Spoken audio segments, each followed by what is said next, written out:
Pessoal, dando início a mais um programa Contrato Social Podcast e hoje com um colega da advocacia norte-americana, Dr. Francisco Hernandez Jr. Dr. Francisco Hernandez Jr. é advogado com mais de 30 anos de experiência.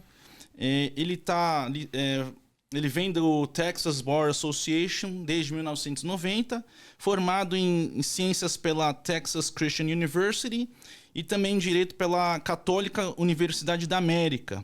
Ele é especialista em Direito da Imigração, Direito Criminal, Litígios e de Danos Pessoais. Ele tem uma atuação já testada nos tribunais de alto nível, incluindo a Suprema Corte dos Estados Unidos da América, e agora lidera o escritório Law Office of Francisco Hernandez em Fort Worth, Texas. Francisco, welcome to our program, Contrato Social Podcast, here in São Paulo, in Brazil. Thank you. I keep up with it in Texas. I keep up with your podcast every day. I watch a little bit every day. Pessoal, aqui eu quero trazer temas importantes para o advogado Francisco Hernandez, mas em primeiro lugar, para ele falar um pouco da jornada dele como advogado, da formação dele e como é que foi essa jornada até chegar nesse momento da carreira dele. Well, my father was a lawyer in Mexico, and that was the reason I did not want to be a lawyer. But it got to where it was, trying to figure out in college what to do, where to go. And then I had one teacher that taught business law, and I hated the law. I didn't want it, but I had to take this class. And it was 8 o'clock in the morning. And then, one morning I started watching this guy. And really, I just thought he was so good. I said, I think I want to do that. And then I started trying to get into law school, and I was lucky enough to get into law school in Washington, D.C. And I had never been outside Texas until I went to Washington, D.C. And then you go and you have Congress, Department of Justice, you have DEA, you have immigration, you have Ronald Reagan, the Iran-Contra hearings, the George Bush dad winning president. Mm-hmm. So all of a sudden, it's a tidal wave of, this is what you're supposed to do. And it was right when the first Immigration Reform Act when it was implemented by George Bush, the Simpson-Mazzoli Act, which was the last true immigration reform the United States has had in 1989. It's been that long since we fixed our problems. Frank, a gente está vendo aí as notícias na TV, nas rádios. Como é que está a questão da imigração e da política norte-americana em relação à deportação, né? A gente tem visto essas últimas notícias, mas qual que é a sua opinião sobre a deportação dos brasileiros que estão vindo agora, que pararam em Manaus e estão indo para Governador Valadares, de condições desumanas, de condições precárias, e a gente queria saber a sua opinião. Well, we have to keep in mind, now, everybody in the United States likes Brazilians, okay? So I don't know that anybody would make a Brazilian uncomfortable. But the handcuffs, that's just standard. It's a law enforcement. People don't understand it. Homeland Security, ICE agents, they're law enforcement. They're the dogs for the police. They're not supposed to be here and nice and feed you and clothe you. They're law enforcement agents. They have to look at safety first. I'm not a Trump fan. I would never vote for him. I've never voted for him. No way. But you have to recognize that he's focusing on immigrants with criminal convictions. Okay? And if you think about it, they're not going to a restaurant picking up dishwashers or roofers or waiters. They're picking up people that there's already a list of, I'm guessing at least 1 million people that have either been to prison or in jail. They have criminal convictions. So it's very easy to find them, right? They know where they live because they're reporting to the law. So no one is going to oppose deporting people, unless it's my father, of course, but really oppose deporting somebody who has criminal consequence, especially if you had violated a child, right? But the immigrant media is really doing a sin against the immigrant community. The Univision, Telemundo, they are running a fear campaign. And they spread this rumor that they were picking up kids at a school. Wow. No, even Tom Homan, the Homeland Security border czar, he says, why would I go to a school? They're going right now. They're going to spend the next 2 years, for sure, maybe 3 years, going to get the people that should have already been deported. In addition to about the 1 million, I'm guessing a million. I think it's more. I'm going conservative. There's at least 1 million people that have standing orders of deportation already. We just haven't gone after them. Okay, so the Brazilians that are coming back, I would say 90% of them have some problem with the law, or they were what they call collateral damage. They didn't really mean to pick them up, but if they're picking up one up and they see, they can't just ignore one, right? They have to. I can't imagine. I was watching the news yesterday and today here in Brazil, and I cannot imagine the numbers of Brazilians being deported right now to date is that much. Frank, what are the illegal immigrants? What are the total of illegal immigrants in the U.S.? I would guess it's going to be between 12 and $15 million, 15 million people. Million people. And, but we should also, we are defining 12 to 15 million people by the profile of maybe half of 1% of those people, which are the people with criminal convictions. So we're painting broad brush, and all of these folks that have been working, paying taxes, maintaining their family, not beating their wife. Most of them are hardworking people that are, quite frankly, building the United States and sending money to their countries. Frank, eu queria saber a sua interpretação da emenda 14 da Constituição Federal Americana sobre a questão do ius solis. O que você acha dessa questão e como é que a Trump administration vai lidar com esse tema de um lado e do outro lado fazendo essa interpretação da questão da imigração nos Estados Unidos? Well, do you think that President Trump, through an executive order, can abolish the free speech clause? Do you think he can abolish the freedom of religion? Do you think he can abolish the right to assembly? Do you think Trump could do an executive order and say, no, we are going to allow people's right to own a gun in Texas? Seriously, no, he can't. You need 2/3 of all the states and 2/3 of the Congress, and it can take 10. I mean, we have not even passed the Equal Rights Amendment. Remember that for women? Yeah. It started in the late 70s, and we still have never been able to get enough support. Can Trump do it? No, he absolutely can't. But the media is treating him like he is the devil, about to have every child that's born for the next 4 years be born without a birth certificate. I mean, we can have a child born in the United States, and the hospital is going to say, we're not going to issue a birth certificate because there's no birthright citizenship. But he is brilliant. I hate to use the word with Trump, okay? But it's brilliant because he has everybody dancing to his music. And it is amazing. Yes, he did get elected he did have a mandate to fix the immigration. Everybody agrees that the immigration system is broken. Even if you take away the criminal side, there is no, other than family-based immigration, okay, and very little work immigration, there is no way for a Brazilian to apply to the United States to go work and be a resident, much less a citizen. It doesn't exist. It has not been modified since 1989. And if we want to talk about Trump, we also have to talk about Clinton and Obama and Hillary Clinton and Joe Biden. Bill Clinton in 1996 passed for immigrants the worst immigration reform so he could be reelected. He's the first one that said if you commit a crime retroactively, so people that had already paid their fines, they're done everything that were not deportable, were retroactively deportable. Okay, and so criminal enforcement was a Bill Clinton proposal.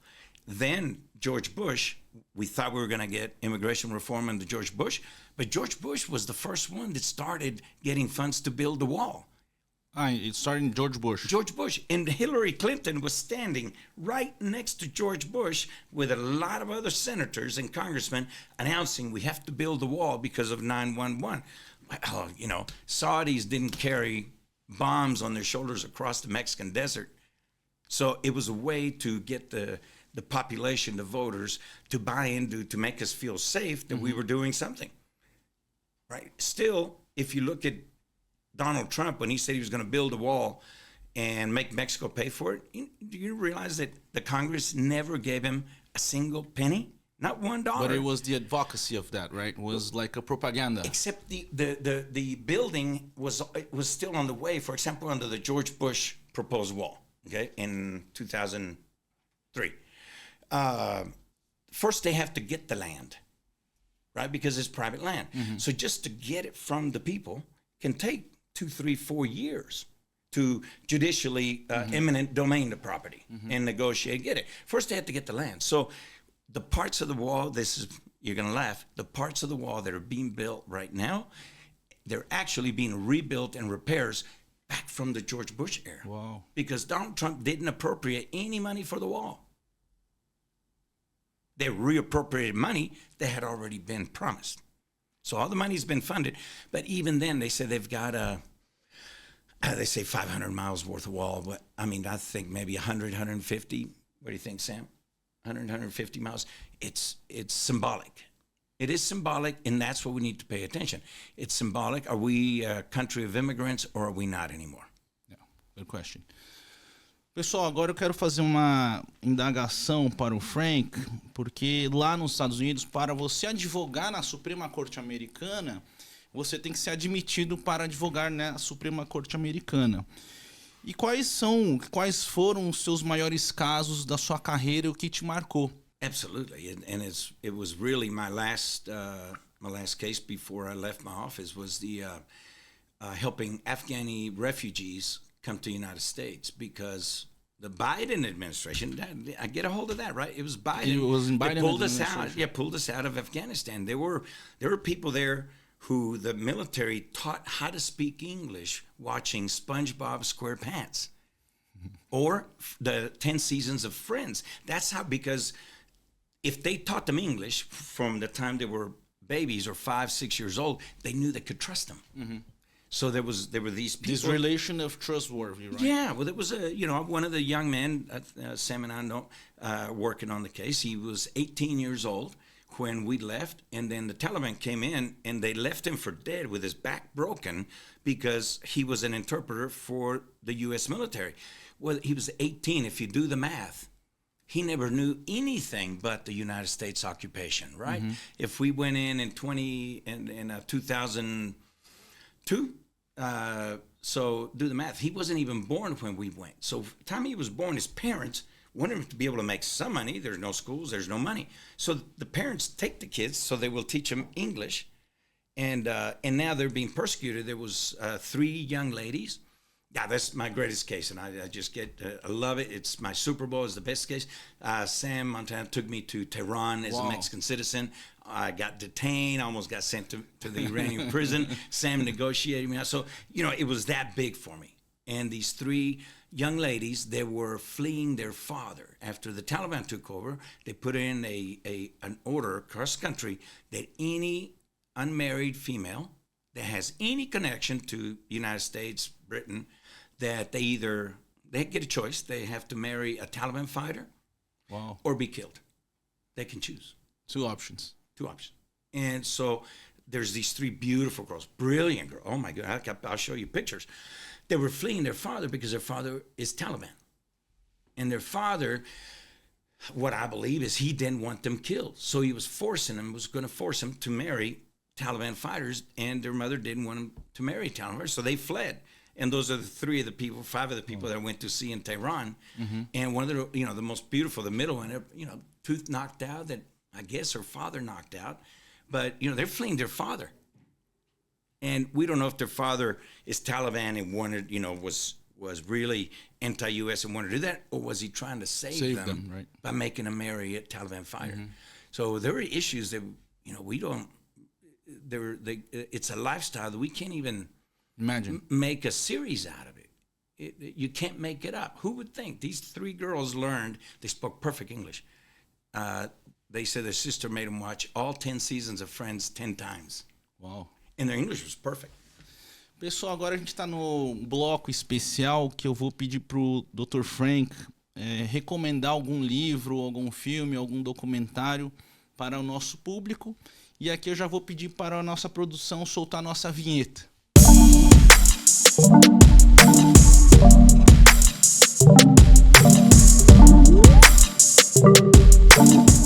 Yeah, I was just talking about it. There's a lot of good ones, but there's one that was very low budget, but it's called by producer Tim Sparks. He went broke making it, but he's finally done it. America. It is Amariaca. Two M's? One M. It's like Amara. I-C-A. America. And it's really the name of two undocumented immigrants.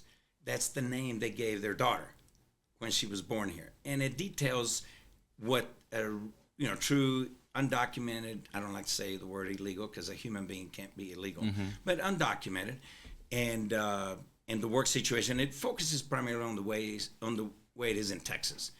And it's a really, really good, there's a lawyer a guy that plays the actor plays a lawyer. So they filmed that part in my office. In your office? Yeah, cool. In my office. Cool. And, there's a lot of great productions, but if you want to get to the flavor of why this is an issue in the United States, and even in Mexico, they don't understand what's the big deal. Well, because Mexico's getting all the money, right? But in Brazil, it seems like a complete foreign concept, right? But people don't realize that as much as we can criticize the United States, it is the only country in the world where people are dying trying to get to.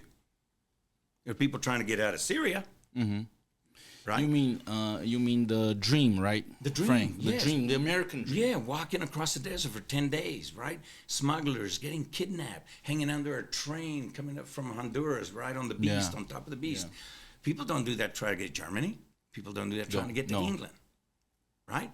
And even if they did, they're not going to put up with that. But United States, we still do take in everybody, right? They just, the media focuses on they're trying to sell commercials. But, still people, even with Trump, I had a group of workers and, they're all my clients and I've known them for years. And right after Trump got elected, they asked me to come aside and there's a long line at the restaurant, right? And they said, hey, what's going on? Is Trump going to come pick us up? And I'm like, are y'all really worried? What do you mean? Yeah. Like, are y'all packing? Have you packed your bags? Have you left voluntarily? Are y'all? Well, no. Why? Well, you seem so afraid that he's going to come pick you up. In the meanwhile, there's 50 people waiting in line to be served. So do you want to worry about Trump or do you want to serve the people? So even, the immigrant have this mentality, right? That mentality that they're victims, right? And they're not. They're not. They're survivors. They're fighters. They're workers, right? They left their country and walked 10 days in the desert. You find me an American that would do that. I can't even walk to the bathroom. Dr. Francisco, como as políticas de deportação influenciam as relações com a América Latina? Let's take it to the beginning. If United States is complaining, for example, of Venezuelans, okay, people didn't even notice that it was Donald Trump that issued his last executive order was the executive order that gave Venezuelans temporary protective status in the United States. That meant that if you got there by hook or crook, right, get there however you want, illegally, you get to stay. But that was Trump. Now, what Maduro did, instead, he emptied out his prisons and told him, we'll let you out, but you got to head north. So, and then Biden comes in and he continued it. Right? And then that sent out the call that if you come to the border and you cross the border, we're going to let you in. The important thing in immigration law is that you get accepted in. If you don't have papers and you say political asylum, it's called what they waive you in. As long as you didn't just cross completely illegally, nobody checked you. So people were running, hundreds, thousands, to go present themselves to an immigration agent because that gave them at least a chance of getting papers down the road because you don't have the unlawful entry. So Trump, what he did is he stopped that. He stopped the catch and release and the parole. And I don't think anybody can really argue with that. Biden expanded it, and I still don't understand why. He did that, and he stopped all processing what was that? He stopped all the processing of the visas, right? Okay, you were telling me about it yesterday. The one thing that people aren't paying attention to is that Trump, even the first time he ran, he was saying that he thought the solution was temporary worker visas. Mm-hmm. And you know what? That is the solution. The most complex problems have the most simple solutions. You don't know what to do with immigration, but they're working there, right? Right. Frank. You can't control it. I mean, it's going to happen, right? And they're all working. It's 0% unemployment. Yeah. Among undocumented, right? 0. So it's they're all informal, working. But at the same time, they're like the economy's. Sure, but say you know, Thomas owns a company that needs 50 workers. You go to the government. I need 50 workers. I will interview them. I am responsible for them. Yeah. I make sure they pay their taxes. The American company. That's the American company. Right? I am responsible for them. Government doesn't have to track them. Mm-hmm. Right? If they leave, they quit, they go back to, okay, boom, you don't get to stay. Mm-hmm. But if their employer, and all the employers would do it, it's still a lot cheaper than hiring American labor. Yeah. You know, it'll add maybe $2 an hour to the wages. Frank, quais são as medidas adotadas pela administração Trump na questão da restrição da imigração e como impacta as comunidades nos Estados Unidos? It wasn't the Trump policies that impact the immigrant communities. It was the media that is impacting the immigrant communities. They're instilling a sense of fear like the sky is falling. Trump, you know, he's been in office 2 weeks. How much could he have done? Yeah. The only thing we do is sign executive order against birth-based citizenship. Mm-hmm. Now, what the media doesn't talk about is, you're probably familiar with this. Do you know what is it? Pregnancy tourism is? Yeah, the pregnancy tourism. Labor. Right. It's for many years, Chinese have sent people, females, and they stay there. You know, when they first get pregnant, they don't show it, they get a visa, and they stay there, and they have the baby there, and they go back to China. Children being educated, and these are people with money, right? Why was there? And there's many. There was like an industry. There are cottage industries in China. I mean, I've worked with them on the immigration side, and they didn't like what I had to say, but because there was never the intent of staying in the United States. But you imagine, I mean, we talk about TikTok, right? Yeah. How many citizens are in China right now that can come back anytime they want? And they have an absolute constitutional right to bring their parents. So if they started the labor tourism, say, I think it started somewhere around 2005, if I remember. You know, how many are there? They're going to come back and be CEOs? They can be, right? They talk about TikTok. Don't you think they can sell it to a young person that's a U.S. citizen in China? It's a U.S. citizen. Don't you think they're thinking about that? Yes, of course they are. Chinese plan, hundreds of years ahead, right? Americans plan for the news 2 weeks ahead. So Chinese culture is very patient, very methodical, right? And so they're going to go back and start companies in the United States and place U.S. citizens as CEOs of these companies. They're starting to mature. You're looking when they get 30, 35, 40. Right now, they would be around 25 years old.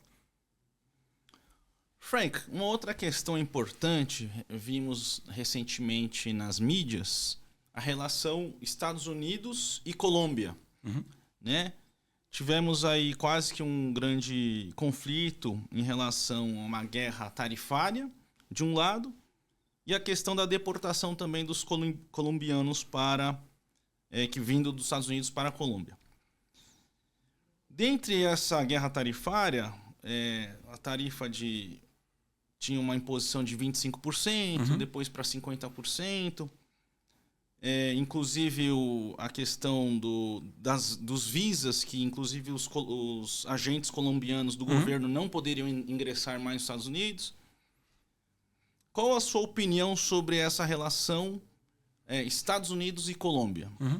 As truthful as the executive order on birthright citizenship was, it was all BS. Colombia gave in one day, right? You think, okay, there's two industries in the history of the United States, probably the world, that will always win. Any argument, any political, anything, okay? It's not the oldest profession. Prostitution is a two older profession. Insurance companies and banks. Mm-hmm. You think he's going to put a tariff or restriction on American and British banks that do business in Colombia? Never. Never. No. Never. They own the president. The banks own the president of the United States, right? So it was never going to happen, but Colombia couldn't take the chance. Now, there was a funny... risk, right? Even a 5% tariff, right? On the coffee. That means everybody goes to buy Nicaraguan coffee. Mm-hmm. So... Or the Brazilian coffee. Oh, the Brazilian coffee. Oh, yeah. But funny story that Sam was telling me that there was a woman, the president's daughter, that was quoted on this issue, and she said, yes, but, United States has a law that if anybody in the United States goes to another country with the intent to commit something that's a crime in the United States, it's still a crime. So she said, we're going to turn over to the United States all the names of these sex tourists that we've had over the last decades. Imagine they have all the names, right? Wow. And turn them over, and you're not prosecuting them for prostitution, seeking prostitution in Colombia. So it's funny, but wait a minute. All they had to do was do 2 or 3 people to make their point. Right? Mm-hmm. You come over here and you step on our carpet place without cleaning your shoes too. So it didn't mean anything, but and I think it has more to do with the aid we give them rather than the tariffs. Do you think Mexico can survive without the aid we give them? Mexico's going to, we don't care what the president of Mexico says. Mexico's going to do what the United States says it does. Mm-hmm. And it must have this relationship, right, with the U.S. It's intertwined, right? Yeah. Both the United States and Mexico made deals with El Chapo and El Mayo, right? They did agreements. So everybody has blood on their hands. Pessoal, estamos chegando próximo ao fim do nosso programa Contrato Social. E aqui eu queria, antes de terminar esse nosso podcast, que foi super interessante com o advogado Francisco Hernandez, mas perguntar para o nosso convidado especial o recado que ele quer dar para a população aqui do Brasil, para os paulistanos. The sky's not falling. America is still the best country in the world, and everybody wants to go. We love Brazilians. We love Brazilians to come to the United States. It's a wonderful place, and everybody's afraid. Don't let the politics of the United States make you change your plans. As long as you work hard in the United States, commit no crimes, pay your taxes, everybody's going to be fine.